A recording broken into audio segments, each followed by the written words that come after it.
Hey parents, happy Teenager Tuesday. Will and Johnny here again with statistics.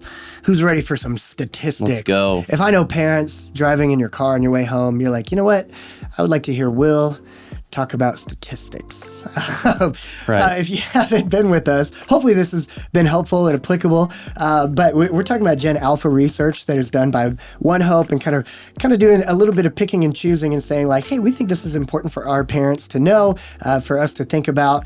And one of the things this week is all about their digital lives. What did research show about the digital lives of younger people? This is the bigger people group here is probably 8th graders to incoming 6th graders. So it's kind of like that research is really emphasizing with this group of people, but you know, between generations, there's always kind of some bleeding of like, oh, this is applicable to my junior as well. The first thing that Johnny and I were just talking about is that the U.S. U.S. preteens reported that they're averaging 4 hours online daily outside of schoolwork. 4 hours, which to me doesn't seem like much. 4 hours. Yeah, I feel like that's a step down. I also always question, like, how many of these kids are really telling the truth? Who knows? Who knows who's really going to tell on themselves? Yeah, parents out there of like gamers. Some of y'all parents probably are convinced that that's like, no, there's no way. Yeah, Has they're to be like, more. not my kid though. Yeah. Yeah. Well, outside of schoolwork, this is like a typical rhythm that they found for their research, which maybe parents should be like, yeah, that sounds about right. Is that this wasn't including anything like at school, basically.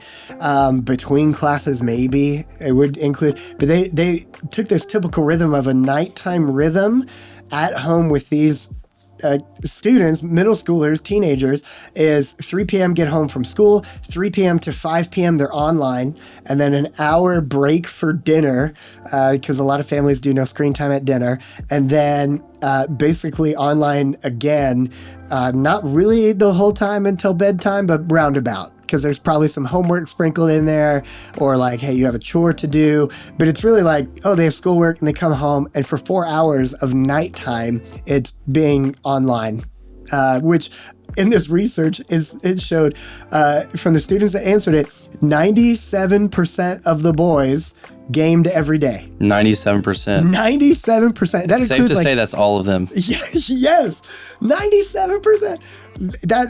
I wonder if the 3% just didn't count like games on their phone. Yeah, because this is phone, iPad, Anything. Gaming systems. Any sort of gaming. Yeah. No, it's insane to think about that. My life growing up was shaped by games, but nowadays it's even more accessible than I even thought it could ever be. Because it's on their mobile device. It's everywhere. You know, I didn't have that luxury. Yeah, well, and what's funny is the social media side, girls had a higher percentage of spending more time on social media every day, but a lot of guys look at gaming as their social network as well. Yeah, and there's an interesting conversation, and I'm going to say it, but I'm going to say the F word, it's Fortnite.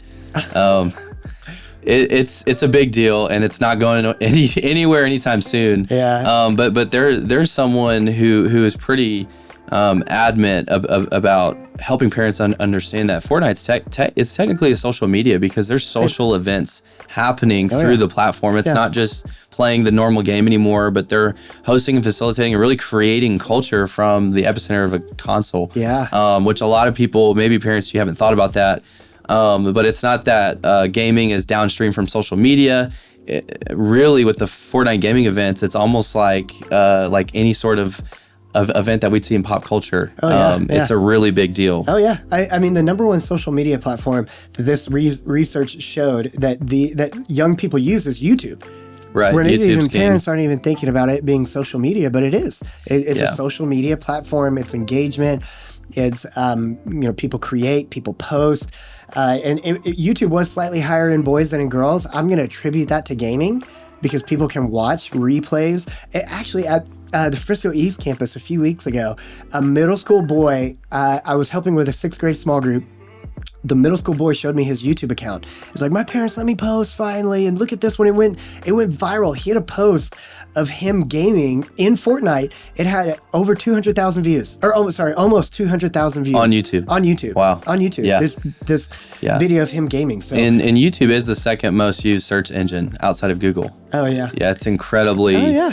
I mean, in the context of what we're talking about, where young people will go with questions or seeking information. Thankfully, they go to parents first. Yes. But YouTube's probably second. Or close to. So one of the research also showed that 1 in 5 of these teenagers are still on their phone 8+ hours a day outside of schoolwork. Right. 8+ hours. I mean, you're talking about that affecting their sleep. Yeah. There's no way you can get 8 hours outside of school without getting less sleep. Right. And 2 in 5 said that they feel like they're not getting enough. So something to think about too. It's probably good that there's that craving where they're not satiating all of their soul, like you were saying, with 8 hours a day. Go ahead. Oh, I was going to say I do attribute the slight drop. The last research that I knew of was like the average was about 6.5 hours, and this is saying 4. And I do think that's because there's a grown awareness of parents tightening down on that sooner maybe, and not as much of like freedom with it, and know there's a limit to your screen time. Right. How many tools even Apple now gives us, if you have an iPhone, to actually regulate from like a parent-child perspective, the way you set up the iPhone, all the screen time limits and all those things are super helpful. It is. And there's research on social media too, outside of this One Hope research sheet that talks about like if there's this magical hour called 2 hours on social media, and they don't know why, researchers don't know why. This is from not Tim Elmore, Jonathan Haidt. Jonathan Haidt we've talked about this before. There's a magical 2 hours if a young person, teenager, spends 2 hours or more on social media, their rates of suicide ideation and self-harm skyrocket. But if they spend less than 2 hours on social media every day, the rates for self-harm and suicide ideation plummets. Right. Plummets. You know, they don't know why 2 hours is the number, but that is this like defining, you're spending too much time online. You know, you were pointing to one thing with gender ideology. Right. Yeah. And so what they found in the research is there's definitely a correlation with those who self-disclose not having a traditional gender identity with time spent online. So the more someone was spending time online, the more likely they were going to say that I don't have a traditional view of myself in gender or others in gender. So it's interesting to think how that online influence has a real impact on someone's thoughts about real life. So, and even going back to last week where we talked about like the parent number one influence, their family, this generation is being called rooted in family. This research from One Hope showed there was a question that said, where do you go most often for information or guidance about what is right and what is wrong? The rates for students going to their family first were higher the less time those teenagers spent online. So the more time teenagers spent online, the less important parents were when it came to important questions in life. Right. And I would say, and maybe this is a generalization, but I would say if someone is spending 8-9 hours a day outside of schoolwork online, it's probably a marker of wanting to disassociate or not be engaged at home, wherever that home is. And so if you do find yourself in that place where it's like, man, I feel like my kid goes to his room and is online constantly, I really do think you should consider beginning a conversation about where they're at, because that would be out of the norm. Definitely out of the norm. And why do they feel the need to escape? And then we just see from the research, there's danger in escaping because you kind of leave your family dynamic, you're not present at home, and you're not going to your parents maybe in the same way that you would with hard questions or grappling with real life situations. So another thing, going back to gaming real quick, this whole generation, tons of gamers. We didn't talk about it earlier.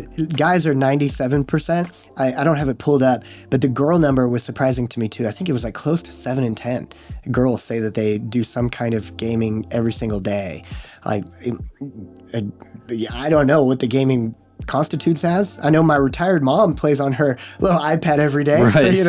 So, maybe that's folding in there too. And an interesting social media thing, we are going to have a new resource for you parents when it comes to social media that we've been working on for a long time. We're still working on getting it out, kind of fine-tuning some stuff.